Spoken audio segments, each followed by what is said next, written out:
Exit Jean-Marc Nobilo, un petit tour, puis il s'en va. Il est déjà parti, le technicien français, et les écureuils du Bénin sont orphelins. Ils sont déjà à la recherche d'un nouvel entraîneur. Nobilo a démissionné depuis Paris. Exactement, Jean-Marc Nobilo a annoncé hier officiellement sa démission. Le coach béninois qui a disputé 2 rencontres des éliminatoires de la CAN 2012 avec les écureuils a décidé donc de jeter le tablier. Jean-Marc Nobilo, faut le rappeler, avait concédé un match nul assez difficile à accepter pour le peuple béninois ici contre le Burundi.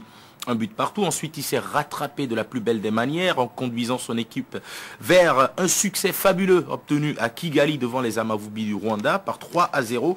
Déjà, après ce match, il avait officieusement démissionné en indiquant aux membres de son staff technique et à certains joueurs qu'il souhaitait se retirer parce que les conditions de travail dans lesquelles il exerçait n'étaient pas conformes à ce qu'il aurait voulu. Et là, voilà, patatras, c'est confirmé. Jean-Marc Nobilo a décidé donc de rompre son contrat avec le Bénin.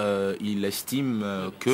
Sans langue de bois, vous parlez de ce qu'il a rompu le contrat. Est-ce qu'il y avait déjà un contrat? Si, il y a eu un contrat qui a été ficelé juste après le match contre le Burundi, histoire de tout mettre donc au point et de lui permettre de travailler dans de bonnes conditions. Mais là, Jean-Marc Nobilo estime que tout ce qui a été dit au préalable, avant même la signature du contrat, et ce qu'il y a eu finalement dans le contrat n'était pas forcément les mêmes choses, raison pour laquelle il a décidé de prendre le large et il estime donc que la Fédération béninoise de football, la Ligue professionnelle et le ministère des Sports n'ont pas forcément rempli leur contrat vis-à-vis de sa personne. Mais il faut le rappeler, oui. François, est-ce que ça risque pas de coûter cher au Bénin après? Ça va coûter excessivement cher au Bénin parce que il faudra tout reprendre à zéro, il faudra aller à la recherche d'un autre technicien et ma foi, on espère vivement qu'on va pas nous ramener un entraîneur local parce qu'on parle de qualification pour la prochaine CAN et le pire, c'est que Jean-Marc Nobilo est annoncé en Côte d'Ivoire, ce n'est pas encore confirmé, mais si Nobilo atterrissait effectivement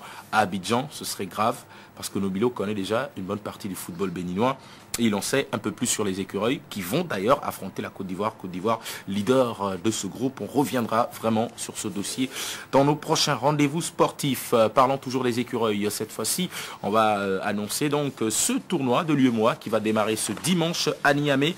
Tournoi qui regroupe comme d'habitude 8 nations. Le Bénin est logé au sein d'un groupe assez relevé aux côtés du Niger, du Mali et de la Côte d'Ivoire. En prélude à ce tournoi, eh bien, les Béninois avaient déjà entamé depuis hier le regroupement sous les ordres de l'entraîneur des locaux, Fortuné Glélé, puisque Jean-Marc Nobilo n'était plus à Cotonou après avoir donné et fait publier une liste de 27 joueurs retenus pour participer à ce tournoi. On verra bien quel sera le sort réservé à ces locaux qui sont donc attendus du côté du Niger le week-end prochain et qui doivent disputer leur premier match le lundi.